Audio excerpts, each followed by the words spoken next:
और उसके बाद खबरें विस्तार से। झारखंड की सियासत से जुड़ी बड़ी खबर सामने आ रही है। हेमंत सोरेन फिर बनेंगे सीएम।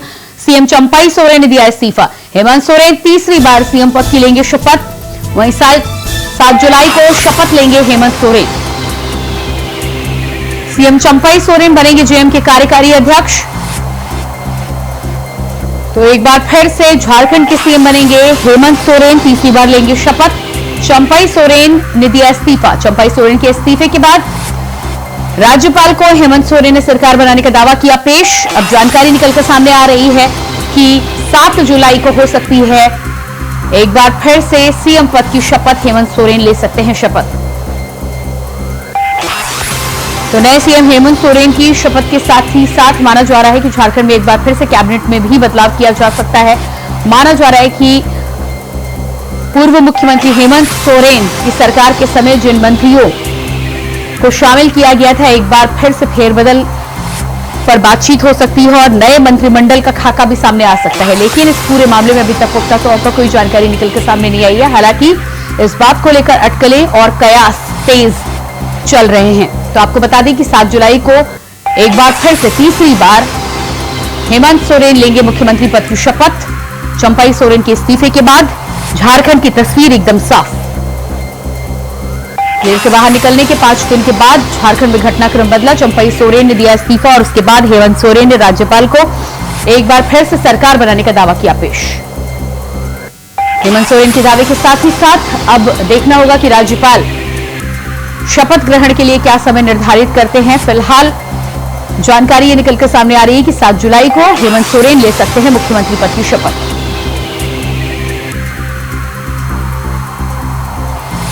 तो देखना ही होगा कि एक बार फिर से तीसरी बार मुख्यमंत्री पद की शपथ लेने के बाद झारखंड में सियासत में क्या खलबली मचती है। हेमंत सोरेन की जेल से वापस आने के बाद ही झारखंड की सियासत गरमाई हुई है। एक तरफ सियासी फेरबदल तो दूसरी तरफ भारतीय जनता पार्टी की निगाहें झारखंड की राजनीति पर टिकी हुई हैं। 3 से 4 महीनों में जिस तरह से विधानसभा के चुनाव होने हैं, ऐसे में इस घटनाक्रम को बेहद अहम माना जा रहा है। माना जा रहा है कि हेमंत सोरेन के एक बार फिर से कमान संभालने के साथ ही साथ विधानसभा चुनाव की तैयारियों से पहले राज्य में तीसरी बार हेमंत सोरेन की सरकार बनने के बाद एक घोषणाएं निकलकर सामने आ सकती हैं।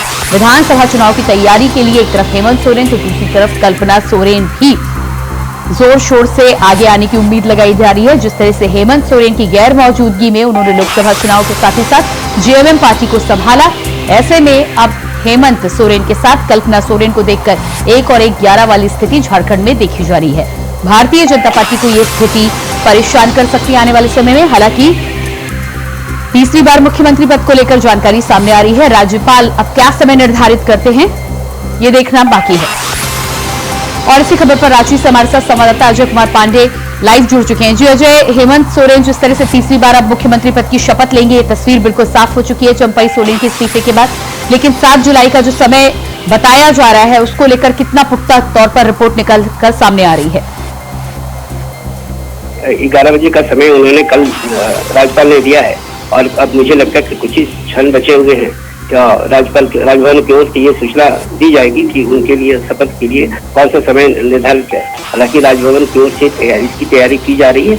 अब ये देखना हो कि राजभवन का समय जो आज वो कल देंगे या आज देंगे, ये देखने वाली बात होगी।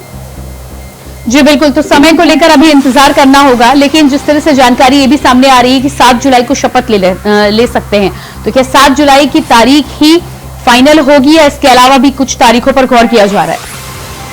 लेकिन अभी ये तो समय अभी राजभवन को ये तय करना है कि कौन सा समय देंगे, वो 7 तारीख का होगा या फिर या और आगे बढ़ेगी, ये बात अलग है। लेकिन 11 बजे के बाद उन्होंने राजभवन ने कल स्पष्ट तरीके से कहा है 11 बजे के बाद हम इस बात को की सूचना देंगे। सूचना के बाद ही सारी चीजें आगे की रणनीति तैयार की जाएगी। फिलहाल उन्होंने स्पष्ट तरीके से कहा है कि जब तक वैकल्पिक व्यवस्था नहीं होती है, तब तक जो है चंपाई सोरेन ही राज्य के मुख्यमंत्री बने रहेंगे।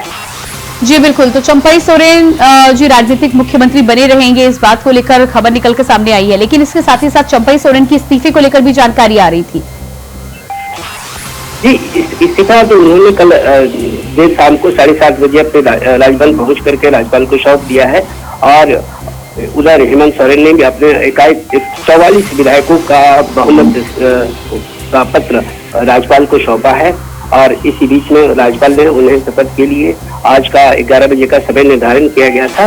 हालांकि अभी तक राजभवन की तरफ से कोई भी अभी तक सूचना नहीं आई है और मुझे लगता है कि कुछ ही समय बचा हुआ है। मुझे लगता है कुछ समय के बाद जो है राजभवन की ओर से ये सूचना दी जाएगी कि शपथ ग्रहण का समय का कौन सा निर्धारित की जाएगी। जी बिल्कुल, जिस तरह से लेकर कैबिनेट के मंत्रिमंडल और नए मंत्रियों को लेकर भी खबर सामने आ रही थी कि उसमें बदलाव हो सकता है, उसको लेकर क्या जानकारी अभी तक निकल पाई है? जी बिल्कुल, ये बात ये सही है कि जब मुख्यमंत्री का चेहरा बनेगा तो वैसे में स्वाभाविक तौर से ये चीजें हैं सामने हो सकती है कि कैबिनेट में भी फेरबदल, उनके भी चेहरे बदल सकते हैं।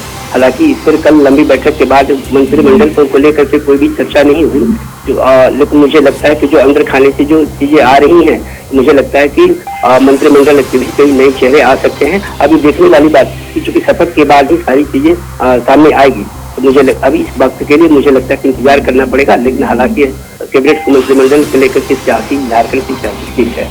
जी बिल्कुल, तो मंत्रिमंडल को लेकर खबरें सामने आने की जो बात कर रहे हैं, अगर फेरबदल होता है तो जेएमएम की तरफ से किन्हें मौका मिल सकता है फेरबदल के दौरान? और दूसरी तरफ कांग्रेस के मंत्रियों को लेकर जो खींचातानी चल रही थी, उस पर नाम फाइनल नहीं हुए थे, क्या उसको लेकर भी खबर सामने आ सकती है? जी, ये देखिए इस घटनाक्रम में सबसे बड़ी बात यह है कि चंपई सोरेन जी को मनाने की कोशिश की जा रही है। निश्चित रूप से उन्होंने कल भावुक तरीके से जिस प्रकार से उन्होंने कहा कि विधायक हमारे इंडिया गठबंधन के विधायकों ने नेता के रूप में हेमंत सोरेन को सौंपा है, चुना है, तो ऐसे में उन्होंने इस्तीफा उन्होंने दिया है। तो निश्चित रूप से मुझे लगता है कि उनके मनाने की कोशिश करने में लगता है कि चंपई सोरेन को मंत्री पद मिला सकता है, जो इसके पूर्व चंपई सोरेन के पास जो मंत्रिमंडल थे वही फिर वापस आ सकते हैं। अभी देखने वाली बात होगी कि वो अब हेमंत सोरेन की अपने मंत्रिमंडलों को या फिर उनके जो भी नाराज नेता हैं वो किस प्रकार तरीके से मनाते, ये देखने वाली बात होगी। जी बिल्कुल अजय, तो आप नजर बनाए रखिए, जैसे ही कोई अपडेट आपके पास आती है हम वापस आपका रुख करेंगे। फिलहाल इस तमाम जानकारी के लिए आपका बहुत बहुत शुक्रिया।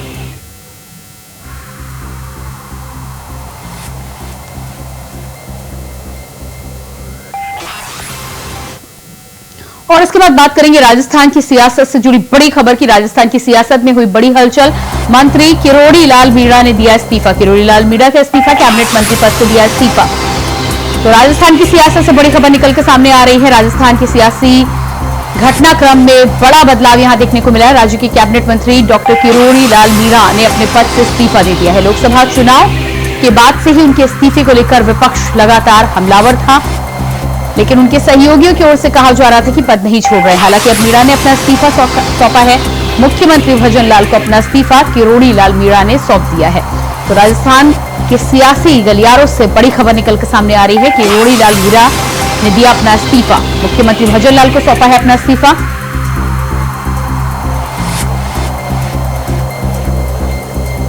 राजस्थान की सियासत से जुड़ी बड़ी खबर, डॉक्टर किरोड़ी लाल मीणा ने सौंपा अपना इस्तीफा। मुख्यमंत्री भजन लाल को अपना इस्तीफा सौंप दिया है। लंबे समय से किरोड़ी लाल मीणा के इस्तीफे को लेकर खबरें निकलकर सामने आ रही थी। अभी तक इस पर भारतीय जनता पार्टी और एनडीए ने चुप्पी साधी थी, लेकिन अब डॉक्टर किरोड़ी लाल मीणा ने अपना इस्तीफा सौंप दिया है। देखना यह होगा कि किरोड़ी लाल मीणा के इस कदम के बाद भारतीय जनता पार्टी में उनका पद कौन लेता है और कैबिनेट मंत्रालय का जो पद खाली हुआ है उसको लेकर भारतीय जनता पार्टी किससे आगे बढ़ाती है।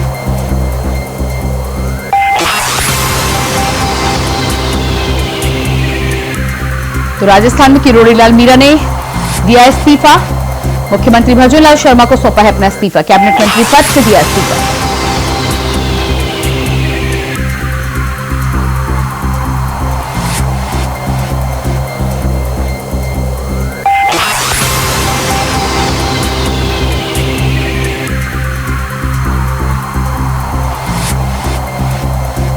और इसी खबर पर जयपुर से हमारे साथ संवाददाता कुलदीप सैनी लाइव जुड़ चुके हैं।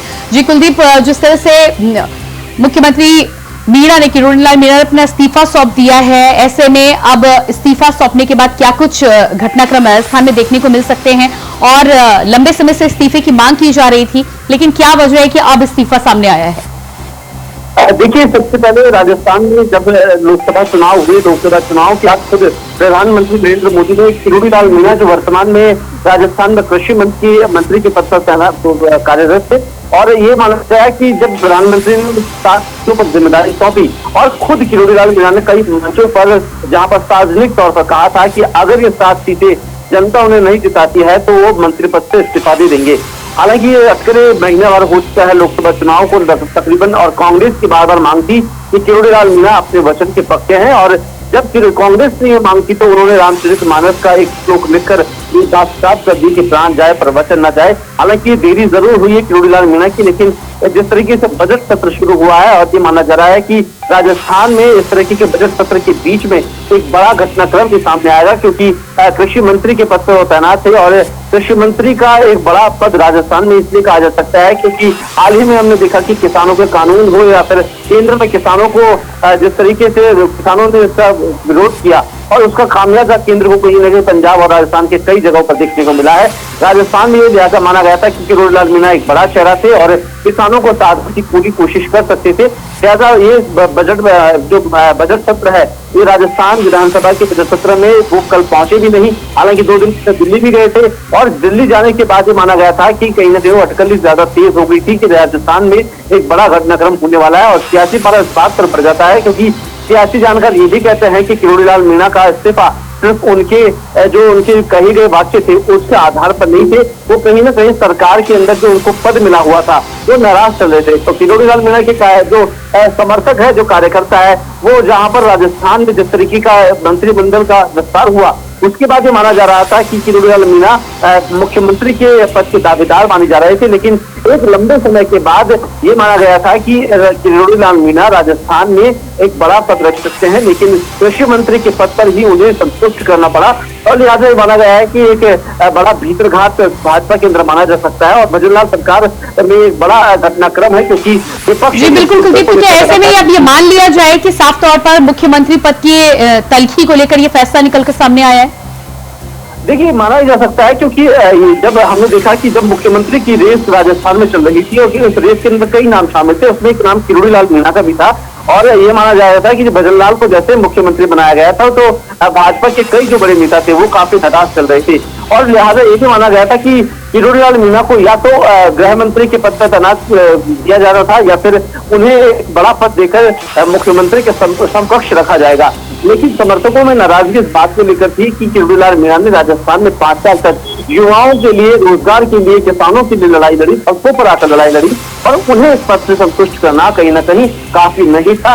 इसका नतीजा ये देखने को मिला कि आज वर्तमान में जिस तरीके के हालात अब भाजपा में बन गए हैं, क्योंकि उन्होंने सभी पदों से इस्तीफा दे दिया है, यहाँ की उनके पास जो अतिरिक्त प्रभार भी दिए गए थे उनसे भी इस्तीफा दिया है, और खुद विधानसभा नहीं पहुंच रहे, तो ये भी माना जा सकता है कि वो तो ये मान चुके हैं कि मैं विधायक भी नहीं हूँ कि जिस विधानसभा में बैठ पाए, क्योंकि राजस्थान में ये पहला ऐसा घटनाक्रम है जहां पर किसी विधायक के तौर पर मंत्री पद से इस्तीफा दिएगा और उसके बाद विधानसभा भी खुद किरोड़ीलाल मीणा नहीं। जी बिल्कुल कुलदीप, इस तमाम जानकारी के लिए आपको बहुत बहुत शुक्रिया। तो किरोड़ीलाल मीणा के इस्तीफे के बाद राजस्थान में सियासत गरमा चुकी है। माना जा रहा है कि मुख्यमंत्री पद की तल्खी को लेकर और किसानों की नाराजगी को लेकर यह फैसला सामने आया, और इसके बाद बात करेंगे अगली खबर को लेकर। मैनपुरी से अगली खबर सामने आ रही है। देर रात आश्रम में पहुंची एसओजी की टीम और पुलिस आश्रम के अंदर बल संग पहुंचे एसपी सिटी। आश्रम के अंदर से लोगों को निकाल कर किया गया बाहर। भोले बाबा के आश्रम में पहुंचे एसपी सिटी राहुल मिठास। मामले को लेकर एसपी सिटी का बड़ा बयान, हम आश्रम में सुरक्षा का जायजा लेने गए थे। बड़ा बयान एसपी सिटी का निकलकर सामने आ रहा है। आश्रम में सुरक्षा का जायजा लेने के लिए पहुंचे थे। मैनपुरी में भोले बाबा के आश्रम में पहुंची पुलिस की टीम। एसपी सिटी पुलिस के जवानों के साथ पहुंचे आश्रम के अंदर। बड़ा बयान निकलकर सामने आया है, हम आश्रम में सुरक्षा का जायजा लेने के लिए पहुंचे थे। तस्वीरें आप देख पा रहे हैं, भोले बाबा के आश्रम में पहुंचे हैं एसपी सिटी राहुल मिठास। मामले को लेकर एसपी सिटी का बड़ा बयान, आश्रम में सुरक्षा का जायजा लेने के लिए पहुंचे थे।